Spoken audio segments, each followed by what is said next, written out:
When I talk about hitting for a lick in Atlanta, they know what the hell I'm talking about. Because that's not that's strange because most guys, but a lick in general means getting some money, coming up. Getting over a lick is a coming up. It's just a lick. If I get a bong, I hit a lick. No, not all the time. It always. I came out of criminality, and so the criminality I was coming out of was like you were coming up. The original lick was, in fact, I hit a lick. I robbed the door, like I kicked in the trap house. Right. Yeah, definitely. Or I hit a nigga ran up on me.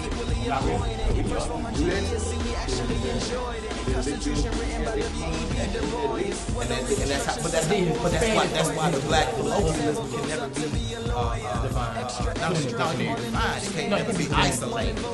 What is happening now is you are joined the Pastor and the Professor show in progress, right? Yep. We have already started a fantastic dialogue, so make no mistake about it. It has already started to be some real talk, and it's just real action, it's real righteous. What you just heard was, if you can hear it over our mumbling and jumbling and fumbling, was Lupe Fiasco's All Black Everything. But again, this is the Pastor and the Professor G. Joyner. Welcome right back at you, Season 2, Episode 3, live from South Memphis. We're going to jump right in. We ain't got no time to play with it. The topic, and then we're going to open it up. First of all, the topic for today is Black History Month. Does anybody still give a damn? I wanted to say something else, but I have minors in the audience. But first things first, I want to introduce our guest, Derek Long of the University of Memphis, PhD candidate. He has several masters, and he's dealing everything from hip-hop studies to basically anything AFAM studies, AFAM women's studies, gender studies, African-American cultural studies. And he's here with us, gracing our presence. Jack of all trades. Yeah. And he is going to try to play the role of a historian today, or a history buff. But we coming like greedy tigers. Rottweiler over here, Doberman Pinscher over here. What you gonna be? German Shepherd? That's a white folks dog from the 60s. But we're gonna rock and roll, so let's open it up. What you want to start with, Pat? I just think it's a great discussion in the 21st century with a president of both African and European descent, and him being in the White House, and this whole notion of what is called PRT, or post-racial theory. And in light of this myth, in my estimation, it's a myth about post-racial theory and how Black history has been appropriated and highlighted in one particular month. I mean, what are your thoughts, Brother Derek? Is Black history still even relevant in the 21st century? Well, it's very relevant. Now, is Black History Month being used in a way that is going to allow people of African descent to be successful? Then I'm going to say no. So, but is it needed? Then I'm gonna say yes. There was a study just recently came out that African Americans that learn history, their own history and culture, are more likely to graduate from high school. And so we know there's a sense of success because there's a sense of pride if you can learn Black history that does not deal with slavery or the so-called civil rights movement, right? If those are the two centers of African American history, then I understand why people in the 21st century are checking out. Well, especially in light of this idea that we've become post-racial. If we, I'm gonna always, as a professor, all three of us put in work at the higher ed realm. I always want to act as if my audience is ignorant, not in the derogatory term way. Just not in the know. But not knowing. So we all know that for the most part, it's common knowledge that Carter G. Woodson starts Negro History Week in 1926. And in essence, it's to celebrate. It's so supposed to, I guess, coincide with the birth dates of Frederick Douglass and Abraham Lincoln. And so 26 is weak, and then it moves up and it's actually acknowledged as far as to the mainstream. As far as we know, blacks have been 1976 under Gerald Ford. I guess he had to do something to make them look good, right? Trying to go down to mark his legacy. Yeah, it didn't work. No one probably even knows that, right? So in 76, and I think it's very important that it goes to this mainstream 50 years later. And, people talked about that Carter G. Woodson really only did it to try to take the marginalization of African Americans and make it a positive to try to spur the group on as a whole, and also for people to acknowledge our existence here and our contribution here, because you can't discuss American history without discussing blacks. And they're not just a pet that they've played. They're actually a major role player. Not even a role player. They're one of the stars of the team, if we're going to look at it as such. Might be the star. The old saying, the South was built on the backs of blacks, right? So you have to do that, not just the South. We all know the coast and the West, the Midwest. So But in '77, right after the acknowledgement in Congress, right, of Black History Month, right, then you have Roots come out. Do you think that white America, first of all, is mainstream America, do they give a damn? Do they care? Black and white mainstream. I'm not talking about the media necessarily, but people in general. Do they even still give a damn in 2013 about the importance, or do they recognize and respect the relevance of Black history? And do they, and if so, why should they or why not? Well, I think in the 21st century, especially things like African American or Black History Month, Women History Month, Latino History Month, Music History Month, all these kind of months that we've created, it's already created a I don't really give a damn mentality with the younger generation. Because I was talking to a professor today. You don't understand the struggle to get to the place where you needed a month in the first place. You don't understand that struggle, then you can't appreciate where you are today. Okay. Right? At this particular moment, one of the things he talked about, none of us are starving right now. Meaning, we got every toy on the planet that we need. Not all of us, but some people are there. There's accessibility to those toys. Right. I can't. One of the things that the reason why they're saying there's no digital divide for Black people anymore is because all Black people got cell phones. And cell phones got what? Internet. Right. And so that's one of the things. If you opt for that plan, okay, go ahead. Right. Everybody doesn't have a smartphone. And everybody doesn't have a cell phone, but I understand. Go ahead. It's not about. We're going to do it generically. Right. Let's do it in social science, and we're not talking about the outliers. Either the ones without or the ones that got multiple ones. Right. Okay. Burners. Don't matter what they got them. But in that sense, we have all these tools which makes us as Black people buy into the capitalistic system that we're under, right? Which is that not only consumer culture, but this conspicuous consumer culture. Well, we have to, because Black people, we got to be flash. We got to show you. We got to be out. But let's get that back to. And so that's the reason why Black History Month, no matter what your ethnicity is at this particular moment, means nothing. It's not going to mean the same thing because there's no reference point, right? Black History Month for McDonald's is once you was enslaved. Dr. King freed you, not. And then right, and so then you go to 63 to having a dream, and then 68 a mountaintop. Hallelujah, we here. Oh, my fault. Now we go to Obama, and then say, now we really here. You really here. Take your Big Mac. Right. Well, your fish nuggets now, because they got them fish nuggets now. Okay. I mean, part of what I'm struggling around is the pejorative terminology. Okay. And so it already presupposes that certain people have certain types of experiences, as if to suggest somehow that the historical lineage and legacy of African Americans has not been embedded in those who have not technically lived that experience. No, they're not learning. It's a historian, right? It's a historian. It's my job to tell that history, to tell that story. Right?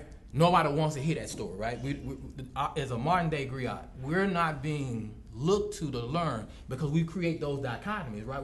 We want to learn. We don't want to learn the actual fluidity of history. We want to learn names or make it static. Who is the we? And I think that goes back to my whole pejorative thing. Right. The higher education. Who then? Right. And so I teach teachers. Right. That's my job. Right. That's all our job. Right. We teach teachers who then will teach on the secondary level the same kind of thing that we taught them. Okay. And so if, as a historian, if all I'm teaching you is names and dates and saying this is what Black history is, then all you can then do on the secondary level is go in and say, you need to know, I would challenge you, either one of you, to tell me what Sojourner Truth actually did. Right? That's a name that you know. Right. But I would challenge you to know what did she actually do. But that's a name. I'm still stuck in her rhetoric. I ain't a woman. And white man changed the IR. And they changed it for publication to IR to woman. But common sense would say that we would know. Yeah. But you're exactly right. It's Sojourner Truth is not talked about like Rosa Parks, that she did much more. But he's mentioning, encapsulating everybody. But I'm going to go ahead and say we only assume, because I do as well, from the students I come in contact with. I'm at a HBCU, you know what I'm talking about? I taught in the jail system, GED programs, adults and juvenile criminals, because that's what they were at the time. But for the most part, when you get the masses of your class, 8 out of 10 really don't seem to give much of a damn. You're exactly right. Because now their new black hero poster boys are no longer a Dr. King or even Obama, really. It is Gucci Mane. Mm-hmm. It is Lil Wayne. It is Nicki Minaj. It is the basketball star. It is the football star. And a lot of times, and that's not necessarily the negative thing, because I also talk about, I'm tired of all the posterization of the commodification of Black History Month, in particular, our Black History figures. Who decides that this person becomes a canonical text? Yeah. And also with that is, I'm going to say this because I do this for a living.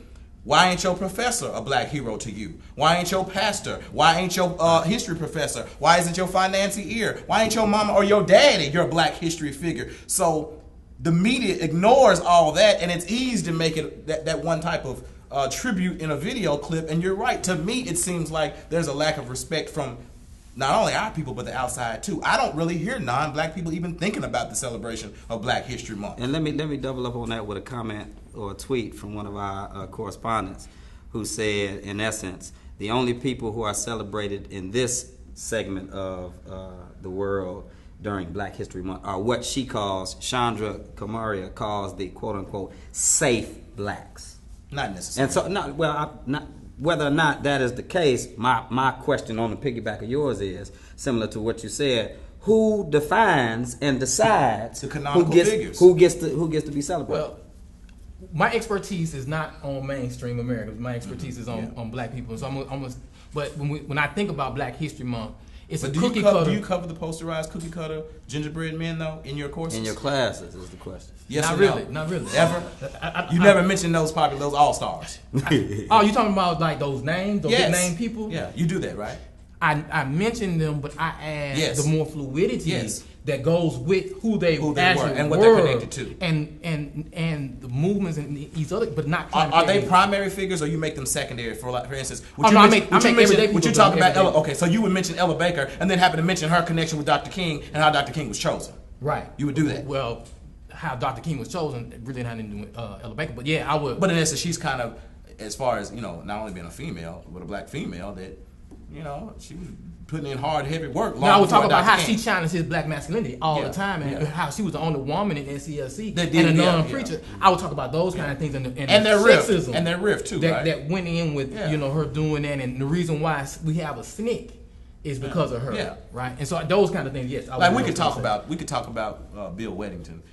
If we do a documentary on Bill Weddington, we could mention Michael Jordan, but if it's not his documentary, maybe we would. Bill Winnington, yes. Bill Winnington, yeah. All right, Bill. And it's no. What's funny is because I got one of my best friends. Luck Longley. Luck instead of Luke. He loves Bill Winnington, and that is why it's taking everything in me just not to bust out laughing. Shout out to my boy Jay Hud, one of Ben Harbor Click guys, right? But again, even in the conversation we're having about secondary and primary, we still are, to a degree at least, reappropriating or reaffirming this notion of who. And so the question still is, who decides this stuff? Yeah. Right. So from a Black History Month mainstream media standpoint, they're only going to pick people that goes with the so-called civil rights era. Who is the? But how do you go with it? One more time. This is the same question I asked my white students. Mainstream America. White mainstream America. So right, because that's when we talk about mainstream, that's usually basically we say quite a lot of European Jews that run Hollywood. And okay. Well, I'm not gonna like that whole idea of Judaism but I'm not gonna get into that. But I'm just saying white. No, I was talking about the ethnic as far as not as their religious. Yeah, their religion. I don't think of them as ethnicity, but that's just my thing. I think of them just as strictly as a religion. Because Samuel David Jew, he was a Jew, and if we're gonna look at the original Jew, they're gonna be people of African descent. Vanilla Ice, Eminem, and Bill Clinton at one point were honorary niggas. According to y'all, I guess it could be. Who was the y'all? But go ahead. Indefinite pronoun. That's all. And so when we look at from mainstream, because we've gotten to a place where integration and the ideal of integration is the most important thing about black people, right? That used to be integrated within. Oh, okay. And so you're not going to hear about Marcus Garvey because Marcus Garvey is not talking about integrating. Yeah, I got you. Right? You're not going to learn about. But what about what conflates that part? Not disagreeing. I understand your premise, and I'm with you. At least 85% at the very least. But then, because it makes me think about something that the correspondent followed up on. Man, from the free throw line. Followed up, I shot more than that. Check the record book. But the Malcolm X is one. The Bishop Henry McNeil Turner, shout out to Andre Johnson, is one. They didn't necessarily subscribe to this. They are still being affirmed and mentioned. So how do you navigate this reality? What Malcolm X commercial you seen? I'm not sure if I'm validating who is supported as mainstream by commercial. Yeah, by advertisement. Because there are a whole lot of people in the quote unquote mainstream that don't have commercials. Well, how many mainstream basketball players? Now Malcolm X is up there as far as documentaries are concerned. They always throw that clip in him right after. And wasn't the movie Malcolm X by Spike Lee? Wasn't that a mainstream movie? No. Okay. That's an independent film that was done by but consumed by. Let me go ahead and change the language again. Okay. Mainstream for me. Right, I got you. Is white America. Okay, I'm with you. Okay. Why is Lincoln? And I want to jump in on this. I want a piece of this poke. But we want you to finish. Lincoln was a separatist. He believed that blacks were inferior, and he really wanted them to kind of go ahead and this idea of them being recolonized, right? To colonize somewhere. That was never anything. That wasn't anything new, and Lincoln is upheld like the Jesus Christ of the Negro, if not, I'll downgrade it to the Moses. But he's right there. It's funny. If you look at Carter G. Woodson, it's Frederick Douglass and Abraham Lincoln is the reason why he chose that particular week, right? Mm-hmm. And if you look at all your elementary schools across America, private schools, public schools, black schools, diverse schools, all predominantly white schools, they gonna have up there when you got them heads, those illustrations that's on them little things they posting up. Abraham Lincoln is right up there, and if not more so, he would be the Michael Jordan opposed. I would give Martin Luther King maybe who would give him a Magic. But that's your Michael Jordan. So, but he was a separatist. So why is he deemed? Why is he? In essence, what Earl was trying to say is we've got to get to, and you're a part of this. And luckily, if we're to trust what you say, you don't do this. But how do we get some of these alleged poster children to take that secondary text, a living text, so to speak, right, and move those secondary texts that have been shunned because they didn't fit into mainstream? How do those roles reverse? Because you can't make the All-Star team every year because none of these people, we know what Lincoln was. Any historian knows that. So if they do that, how you all can change that? How do you get your more prominent scholars at these top-notch schools that are always on the talking heads? They're almost being social pundits on television. How do they change it? Because have white people chosen these poster children for us, or did our black scholars do this? Well, if I'm gonna name some names because I believe in naming names. So if we're looking at the Michael Eric Dysons, we're looking at the Cornel Wests, them being at mainstream white institutions is giving them access. Boyce Watkins, guys like that, right, to the media. CNN gonna want to talk to someone at Georgetown. They gonna want to talk to somebody at Harvard. Or Yale or what have you. Right. Because was it Melissa Harris Perry? Right. She started out at Princeton, one of those Ivy League schools, but now she's not there anymore. But but because where she was, and so they're gonna pick. The validation comes from coming from that type of elite hierarchical structure that's deemed an elite white school. Right. So that's where we okay. So if they changed it, it's up to them really now in the 21st century to change those poster children. But shows like this, right? Because that's where, and that's why I'm studying media at this particular moment.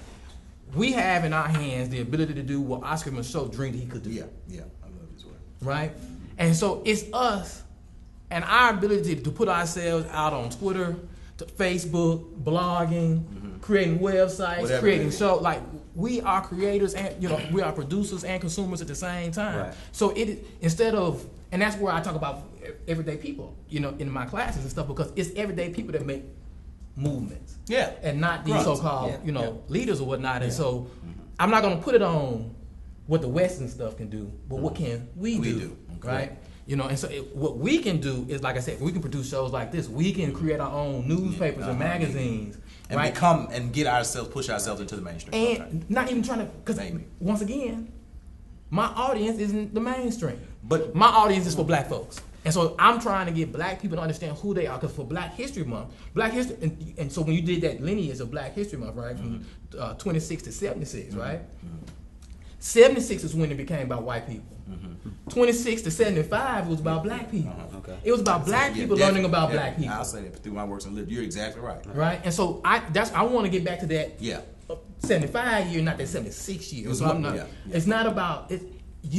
because going back to why high school students that learn African American history graduate, because now they have a sense of pride, a sense of self that they never had, and that connects you and I to each other, right? And so that is the importance of learning our history. Look, as you can see, this is a very intense and engaging dialogue. So don't forget, as Brother Derek has said, these are the types of shows that we need to support. But with that said, we're going to go to a break, and we're going to come back in a few minutes and pick this back up. So we can Mr. get Pastor and the professor is getting real up in here. Don't play with it.